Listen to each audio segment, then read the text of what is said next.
In today's video, I'm going to show you how to put a password to access a Google form. Whether you want to restrict your form to specific people, protect an exam, or make sure only authorized users can fill out your survey, this simple step-by-step guide will walk you through everything you need to know. First, open your browser and go to Google Forms. You can start with a blank form or use an existing one, both work perfectly. Once your form is open, we're going to use the very first question as the password field. This method works reliably and doesn't require any external add-ons, so follow along carefully so you don't miss any details. Click on the first question and change the question type to short answer. Now in the question title, type something like "Enter password" so the user knows exactly what to do. Next, click on the three dots in the bottom right corner of the question and select Response Validation.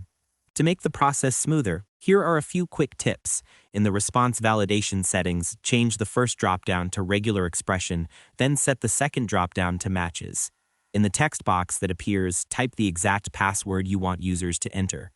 This password is case-sensitive, so be careful with spacing and capitalization to avoid mistakes.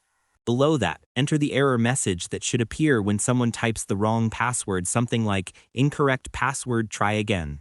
This message will help guide the user without revealing the correct password, and don't forget to toggle required so they can't skip this field.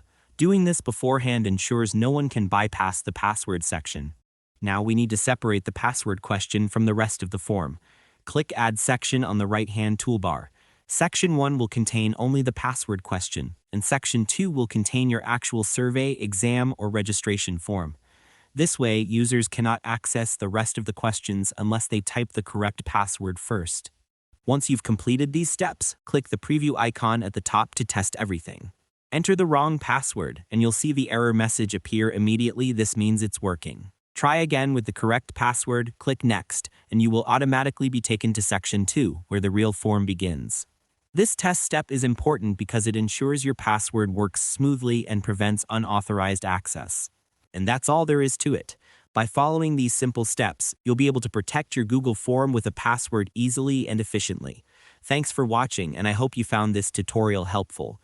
If this helped you out, feel free to share it with others who might need the same security feature. Why not make someone's day easier?